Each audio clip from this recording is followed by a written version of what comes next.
बहुत समय पहले सूर्यगढ़ नाम का एक समृद्ध राज्य हुआ करता था। वहां के लोग खुशहाल थे। बाजार हमेशा गुलजार रहते थे, खेत लहलहाते थे और पूरे राज्य में शांति का वातावरण था। लेकिन कुछ महीनों से सब कुछ बदलने लगा था। अजीब और रहस्यमयी घटनाएं लगातार होने लगी थीं।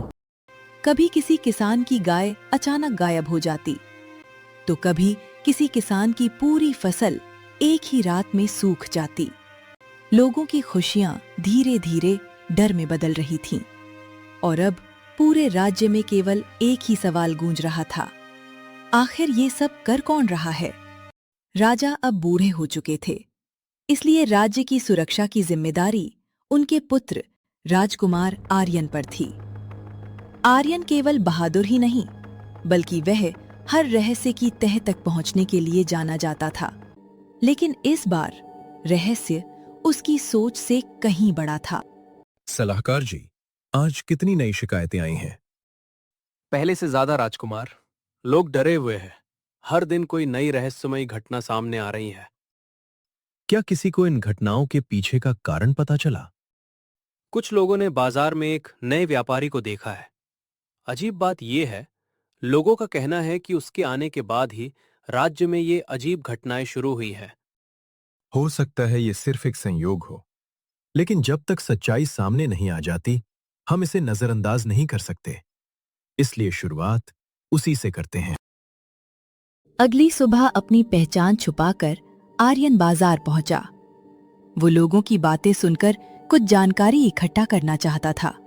इसीलिए कुछ देर तक इधर-उधर देखने के बाद उसे पता चला कि पूरे बाजार में उसी रहस्यमयी व्यापारी की सबसे ज्यादा चर्चा हो रही थी। लोग कहते थे कि उसके पास अजीब-अजीब और दुर्लभ चीजें हैं। ये सुनकर आर्यन सोच में पड़ गया। उसे सलाहकार की बातें याद आने लगीं। हो सकता है ये सिर्फ एक संयोग हो, लेकिन जब तक सच्चाई सामने नहीं आ जाती, मैं इसे नजरअंदाज नहीं कर सकता।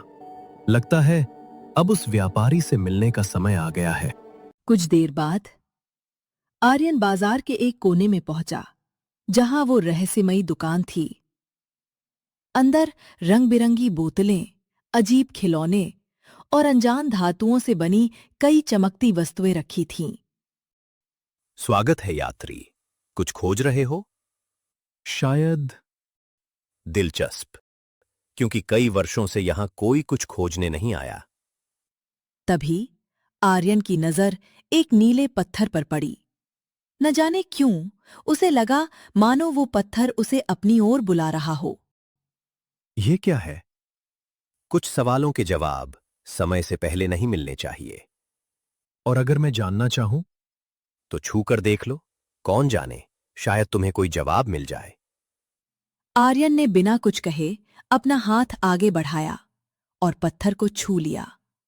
अगले ही क्षण पूरा पत्थर तेज नीली रोशनी से चमक उठा। ये देखकर व्यापारी के चेहरे का रंग उड़ गया। असंभव। क्या हुआ? कुछ नहीं। लेकिन उसके चेहरे पर डर साफ दिखाई दे रहा था। तो फिर आप डर क्यों गए? व्यापारी कुछ पल चुप रहा, फिर धीमे स्वर में बोला, क्योंकि वर्षों से इस पत्थर ने किसी के स्पर्श पर प्रतिक्रिया नहीं दी थी। आर्यन कुछ पल तक नीले पत्थर को देखता रहा, लेकिन उसके मन में उठ रहे सवालों का जवाब अभी भी नहीं मिला था। अगर आप और कुछ नहीं बताना चाहते, तो कम से कम ये पत्थर मुझे दे दीजिए। व्यापारी कुछ क्षण चुप रहा। ठीक है, अगर ये सचमुच तुम्हें चुन चुका है, तो अब ये तुम्हारा है। आर्यन पत्थर लेकर दुकान से महल की ओर लौट रहा था। तभी उसकी नजर एक बच्चे पर पड़ी, जो पेड़ के नीचे बैठा रो रहा था। उसे देखकर आर्यन तुरंत उसके पास चला गया। क्या हुआ? मेरी बकरी कल रात से गायब है। मैंने उसे हर जगह ढूंढा, लेकिन उसका कोई पता नहीं चला। घबराओ मत। आखिरी बार तुमने उसे कहाँ देखा था? कल रात वो यही पास में चर रही थी, फिर अचानक गायब हो गई। तभी आर्यन की नजर जमीन पर बने चमकते हुए निशानों पर पड़ी। वे निशान दूर खेतों की ओर जा रहे थे। आर्यन कुछ पल उन्हें देखता रहा, फिर उसने बच्चे की ओर देखा। तुम चिंता मत करो, आराम से घर जाओ, मैं पता लगाता हूं। ये कहकर वह उन निशानों के पीछे चल पड़ा। कुछ देर बाद वे निशान उसे एक सुनसान खेत तक ले गए। चारों ओर सन्नाटा था। घास के बीच एक नीला जीव बैठा हुआ था। जीव ने जैसे ही आर्यन को देखा, वह घबरा गया। डर के मारे वह पीछे हटने लगा। पर तभी आर्यन ने शांत स्वर में कहा, डरो मत, मैं तुम्हें कोई नुकसान नहीं पहुंचाऊंगा। लेकिन तुम कौन हो और यहां क्या कर रहे हो? आर्यन की बात सुनकर जीव थोड़ा शांत हुआ। उसने राहत की सांस ली। मेरा नाम मीलू है। मैं जादुई जीवों की दुनिया से आया हूँ। जादुई जीवों की दुनिया? क्या ऐसी कोई दुनिया सचमुच मौजूद है? हाँ, और दोनों दुनियाओं के बीच का संतुलन धीरे धीरे कमजोर होता जा रहा है। अगर ऐसा ही चलता रहा तो दोनों दुनियाओं पर खतरा आ सकता है। तुम यहां उसी वजह से आए हो? हाँ, क्योंकि कोई है जो इस बदलते संतुलन का फायदा उठाना चाहता है। आर्यन कुछ पल तक चुप रहा। उसे एहसास हो चुका था कि आने वाला खतरा उसकी सोच से कहीं बड़ा है और उसे समझने के लिए उसे नीलू की मदद की जरूरत पड़ेगी। इसीलिए उसने नीलू को अपनी असली पहचान बता दी। मैं सूर्यगढ़ का राजकुमार आर्यन हूं, और अगर यह खतरा सचमुच दोनों दुनियाओं पर मंडरा रहा है तो हमें उसे ढूंढना होगा इससे पहले कि बहुत देर हो जाए। क्या तुम मेरा साथ दोगे?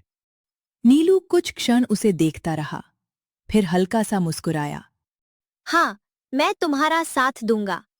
इसके बाद आर्यन नीलू को अपने साथ महल ले जाता है। उस रात महल में लौटकर आर्यन ने नीले पत्थर, नीलू और जादुई दुनिया से जुड़ी सारी बातें अपने सलाहकार को बता दीं। सलाहकार ध्यान से उसकी बात सुनता रहा। बात खत्म होने के बाद वो कुछ देर तक गहरी सोच में डूबा रहा। फिर उसने गंभीर स्वर में पूछा, क्या आपको पूरा यकीन है कि आपने जो देखा वो सच था? मैंने अपनी आंखों से देखा है। अगर ऐसा है तो हमें एक ऐसे व्यक्ति से मिलना होगा जो इन रहस्यों को समझ सकता है। सलाहकार ने ऐसे जवाब दिया मानो उसे किसी पुराने रहस्य की याद आ गई हो। फिर उसने एक नाम लिया, एक पुराने जादूगर का नाम, जिसे वर्षों से किसी ने नहीं देखा था। अगली सुबह आर्यन और सलाहकार जादूगर की तलाश में यात्रा पर निकल पड़े। घंटों की यात्रा के बाद वे पहाड़ियों के पार एक सुनसान इलाके में पहुंचे। वहां उन्हें एक पुरानी झोपड़ी दिखाई दी। झोपड़ी के सामने अजीब पौधे उगे हुए थे और चारों ओर चमकते जुगनू मंडरा रहे थे। जैसे ही वे पास पहुंचे, अचानक झोपड़ी का दरवाजा खुल गया और वे दोनों अंदर चले गए। आइए राजकुमार, मुझे पता था कि आप आएंगे। आपको हमारे आने का कैसे पता चला? क्योंकि नीला पत्थर जाग चुका है। आपको उस पत्थर के बारे में कैसे पता? क्योंकि वह साधारण पत्थर नहीं है, वह 7 रक्षक पत्थरों में से एक है। 7 रक्षक पत्थर? बहुत समय पहले एक भयानक अंधेरी शक्ति को कैद किया गया था। उसे बंद रखने के लिए 7 जादुई पत्थरों का उपयोग किया गया। और अगर वे पत्थर गलत हाथों में चले जाएं तो? तब वो शक्ति फिर से लौट आएगी। क्या वही शक्ति इन घटनाओं के पीछे है? नहीं, लेकिन कोई उन 7 पत्थरों को खोज रहा है। अचानक झोपड़ी के बाहर तेज हवाएं चलने लगी और चारों ओर काला धुआं फैल गया। तभी धुएं के भीतर से एक डरावनी आवाज गूंजी। पहला पत्थर मिल चुका है। कौन हो तुम? अभी नहीं राजकुमार, बहुत जल्द हमारी मुलाकात होगी। और अगले ही पल धुआं गायब हो गया। लेकिन जाते जाते वो एक अजीब प्रतीक छोड़ गया। उसे देखते ही आर्यन की आंखें फैल गईं। ये तो वही निशान है जो मैंने व्यापारी की दुकान में देखा था। व्यापारी, लगता है आपकी असली यात्रा अब शुरू होने वाली है राजकुमार। उस रात आर्यन अपनी खिड़की पर खड़ा आसमान की ओर देख रहा था। उसके मन में अनगिनत सवाल घूम रहे थे। युवरानी काफी देर से राजकुमार को देख रही थी, लेकिन आर्यन गहरी सोच में डूबा हुआ था। कुछ देर बाद वो राजकुमार के पास गई और धीरे से पूछने लगी, राजकुमार, आप चिंतित लग रहे हैं। राज्य पर एक बड़ा खतरा मंडरा रहा है। क्या ये उसी रहस्य से जुड़ा है जिसके बारे में आप आज बात कर रहे थे?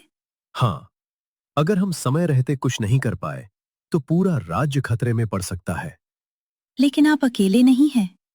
आपके साथ आपके मित्र हैं, सलाहकार हैं और मैं भी हूं। और मुझे पूरा विश्वास है कि आप उसे रोक लेंगे। उम्मीद तो मुझे भी यही है। लेकिन उसी समय सूर्यगढ़ से बहुत दूर एक अंधेरी गुफा में एक रहस्यमयी छाया सिंहासन पर बैठी मुस्कुरा रही थी। उसकी आंखें लाल चमक रही थीं। पहला पत्थर जाग चुका है और बहुत जल्द वो मेरे पास होगा। फिर बाकी 6 भी जल्द ही मेरे होंगे। आखिरकार इतने वर्षों की प्रतीक्षा अब समाप्त होने वाली है। जैसे जैसे पत्थर मेरे पास आते जाएंगे, मेरी शक्ति बढ़ती जाएगी और फिर न जादूगर मुझे रोक पाएगा, न राजकुमार। कोई मुझे रोक नहीं पाएगा। लेकिन रहस्य अभी बाकी है। आर्यन की असली यात्रा तो अब शुरू हुई है। रहस्यमयी व्यापारी अचानक गायब हो चुका है और उसकी दुकान से मिला है एक रहस्यमयी नक्शा। एक ऐसा नक्शा जो दूसरे रक्षक पत्थर तक पहुंचने का रास्ता दिखाता है। लेकिन क्या राजकुमार आर्यन उस पत्थर तक सबसे पहले पहुंच पाएगा या अज्ञात दुश्मन उससे एक कदम आगे निकल जाएगा? दूसरे रक्षक पत्थर का रहस्य क्या है और आखिर कौन है वो छायामय शत्रु जो 7 पत्थरों की तलाश में है? जानने के लिए चैनल को सब्सक्राइब करना ना भूलें। वीडियो पसंद आया हो तो लाइक करें और अपनी राय कमेंट में जरूर बताएं। राजकुमार आर्यन और 7 रक्षक पत्थर जारी रहेगा।